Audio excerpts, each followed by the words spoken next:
regarding Vivek, I think that the last debate and the coverage since then has really exposed him as the tremendous fraud that he is. Yeah, he's got I trouble. think whether or not it's well, I mean, look, let's go through the issues. Right. Just a couple cycles ago, he's maxing out the Democrats in primaries. Right. He just a few cycles ago acknowledged, I actually never took the time to vote myself, but I want you to vote for me for President of the United States.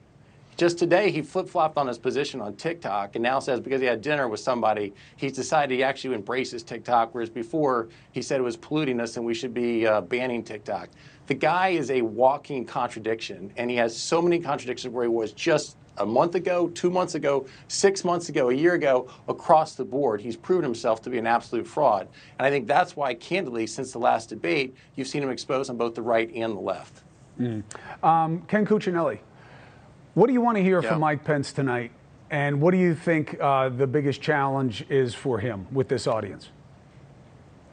Honestly, what I'd like to hear from Vice President Pence is him to step back a little bit from the race and look ahead based on his unusual experience to how we do bridge the divides in the GOP. I don't agree with your description of them earlier when you were talking with Chris Stirewalt, Chris, but I think Vice President Pence would have his own ideas about that.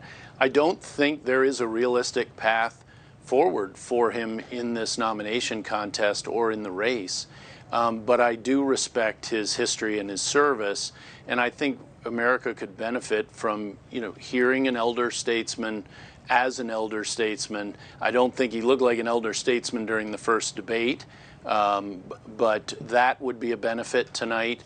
I do think that unlike, Marc's comments on Vivek, I agree that he's correct, as I agreed with Marc earlier on some other comments. And, the consistency that the Vice President has had on issues, though that's easy to be confused about as you watch it go through the Trump administration, is a platform he can stand on. And as you noted, Romney took a step. Not a lot of people in the GOP are going to listen to what Romney says, but actions do speak louder than words, and he's stepping down. He's saying something about the age factor, which is very relevant in this race.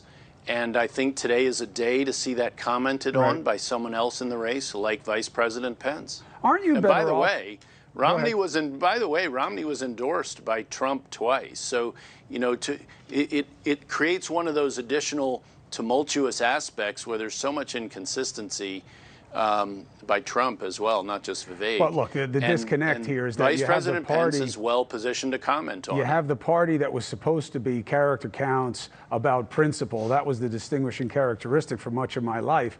You then became completely transactional because that's what Trump is. But Scotty, you said, I'm going to back the person who can beat Biden.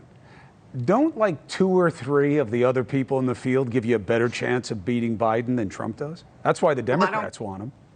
Well, I don't give very much to polls, but right now, Trump still is the lead. And you cannot look, and I have to agree with Ken Cuccinelli in the fact that you don't have there's not a single clear path to the presidency for Vice President Mike Pence. All that someone like Pence does right now is continue to divide the party. But here's where everybody being in is actually good, is because it's not necessarily, we've got to worry about voter engagement. The reason why Trump lost in 2020 is we didn't have the voter turnout that we saw in 2016, not only of the Republicans, but also of those independents that came out and crossed over and decided that an outsider was the win. So all of these folks, and that includes Vivek, being in the race, I welcome it because it gets that encouragement, it gets that excitement, it gets people engaged in the process.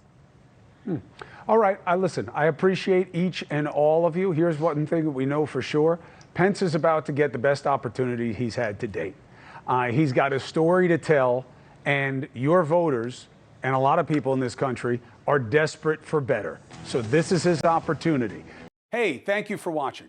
Please go to newsnationnow.com, newsnationnow.com, and you can find NewsNation on your television provider. And don't forget to click the red subscribe button down below.